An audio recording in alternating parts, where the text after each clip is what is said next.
La millora de la qualitat de vida de les persones grans és el principal objectiu de la llar. Es va inaugurar l'any 1949 com una residència per a la gent gran. Des de fa 15 anys també ofereix altres serveis a les persones dependents. A la residència hi ha 153 usuaris, però la llar dona servei a 4.500 persones cada any.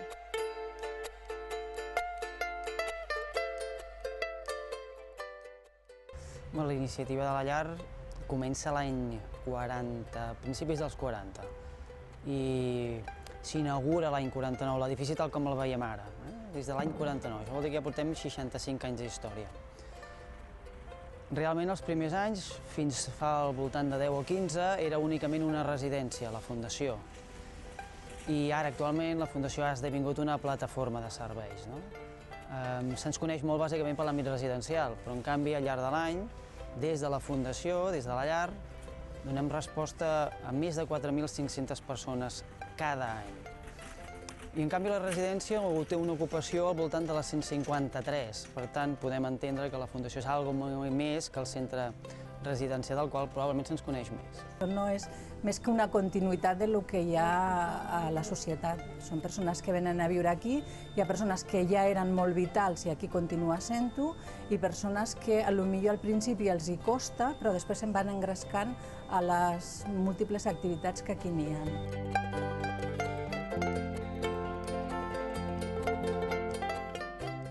La llar disposa d'un servei de restauració social. Fa 1.500 menús i dona resposta a domicilis particulars, altres col·lectivitats de la ciutat i els mateixos residents. A banda de la residència, la llar compta amb 4 apartaments amb serveis. Es tracta d'habitatges dins l'àmbit residencial.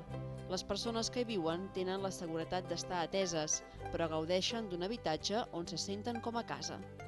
Hauríem de poder cobrir qualsevol perfil, volem cobrir qualsevol perfil de persona que en algun moment determinat de la seva vida creu necessari o és necessari que rebi una atenció per un tercer. Per tant, podríem preveure persones autònomes que se senten molt més segures en un entorn residencial o en un centre de dia, que no pas soles a casa, on consideren que hi ha certs riscos que són propis de l'edat, fins a persones molt dependents, on pràcticament totes les coses que han de fer cada dia no les poden fer gens soles, sinó que sempre necessiten ajuda d'algú per fer-les. Vaig venir molt convençuda i no m'he hagut d'empenedir pas gens, al contrari, estic molt bé i ho aconsellaria a tothom. Tot el ventall de possibilitats des de la plataforma de serveis el podem atendre, sí, sempre, o a casa nostra o anant a casa d'ells, o combinant casa d'ells amb casa nostra.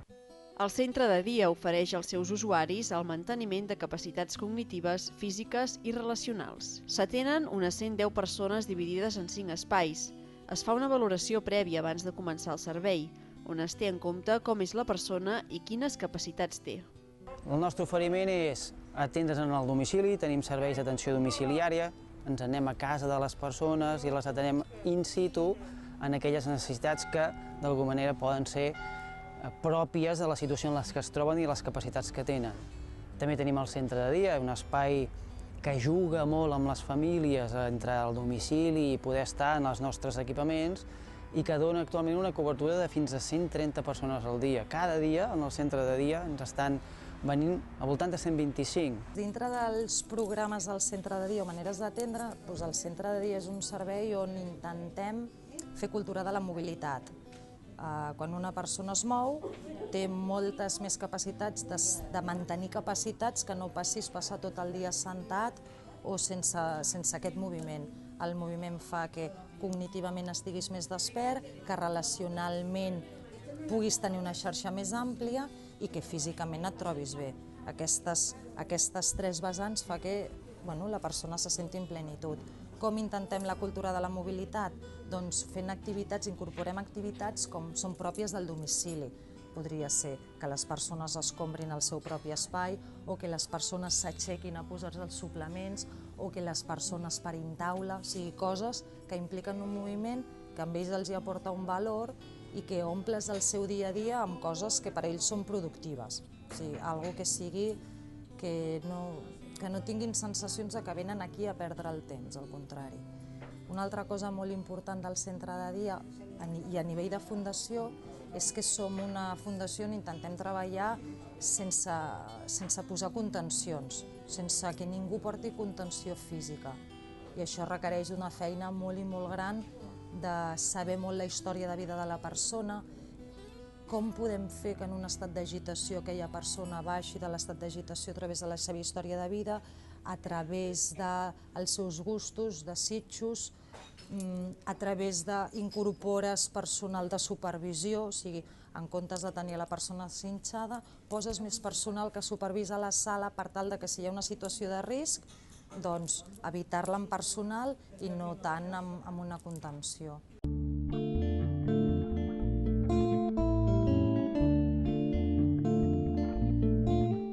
A la zona de fitness, els usuaris treballen les capacitats físiques perquè puguin ser més funcionals. Bàsicament que la gent es pugui desenvolupar, que pugui portar una vida el més funcional possible dins de les seves activitats de vida diària, que puguin deambular, que puguin transferir-se, que puguin anar al lavabo, que es puguin rentar, que puguin menjar, que puguin ser vàlids per la seva funcionalitat diària. Alguns dels residents de la llar fan tasques de voluntariat intern, per exemple, a la bugaderia. Això fa que la residència funcioni com una casa. Nosaltres el que intentem és que quan venen a viure a la residència no sigui un trencament de la seva vida anterior, sinó que sigui una continuïtat de lo que ells volien i podien continuar fent, el que es diu el projecte de vida. Hi ha coses que poden continuar fent aquí i altres coses que se les ofereix de nou. Per exemple, ara estan fent un taller d'informàtica o a l'estiu han fet tallers d'idiomes, el francès, per exemple, coses que els puguin motivar i interessar. La llar ofereix una atenció integral als usuaris. Llavors, conèixer la persona d'una manera integral i una manera global implica que des del primer dia de l'ingrés intentem conèixer-la més enllà de les etiquetes que pugui portar, com poden ser una demència d'Alzheimer, un Parkinson, una cardiopatia o una diabetis. Intentem conèixer la persona amb tota la seva globalitat i això implica conèixer els seus principis, les seves creences, valors, el seu recorregut de vida, les seves rutines, les relacions que sempre ha establert amb l'entorn. Llavors això implica un temps, l'hem d'anar coneixent de mica en mica i a mesura que anem coneixent aquesta globalitat, aquesta identitat de la persona, anem adaptant el planning d'activitats a ella, als seus interessos, als seus valors, el que vol i el que no vol, el que necessita i el que no necessita. I el planning d'activitats poden ser tant activitats grupals, per una banda, com activitats individuals. Les activitats grupals sí que és veritat que apostem molt per elles perquè creiem en agrupar persones que puguin tenir necessitats o interessos similars i fomentar la interacció entre aquestes persones. Perquè passa una cosa que nosaltres quan ens despertem al matí ja ho tenim tot fet. Tenim unes coses programades de classes que ens fan i esclar ja saps, avui és dilluns toca cosir, per dir alguna cosa. Avui és dimecres toca doncs el que sigui, memòria. Fem classes de català, també a l'estiu es fa un mes de cada idioma, fem francès, en un mes ho sabem tot. Diuen, hem arribat a Perpinyà, ens diu la professora. Bueno, perquè esclar, som grans i un mes que vols, però ens ho passem molt bé. Aquí som una gran família, llavors com que el que pretenem precisament és que ells visquin l'ingrés residencial com una continuïtat en el seu projecte vital, no com un abans i un després, doncs intentem que ells se sentin com a casa i nosaltres formem part de casa seva. Tenim tota l'amalgama de professionals necessaris perquè la mirada que fem a la persona sigui integral, o sigui conjunta i sigui d'equip. T'ha d'agradar. Com a fisioterapeuta t'ha d'agradar perquè els objectius que te planteges aquí de recuperació evidentment són molt limitats, però per ells són molt importants i llavors tu com a fisioterapeuta t'has d'adaptar. Fas una rehabilitació global i amb les persones arribes allà on tu creus que pots arribar. He après moltíssim.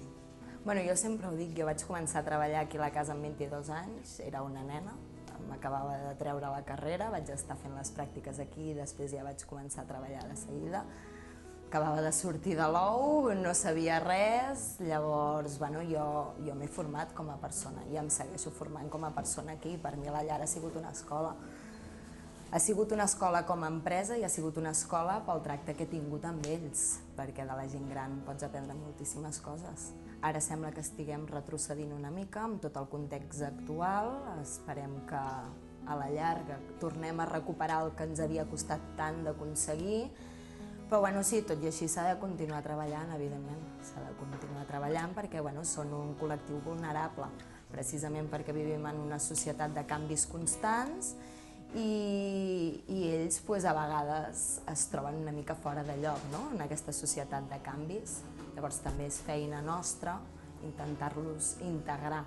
El que notem és que cada vegada les famílies o les persones entren en perfils més assistits.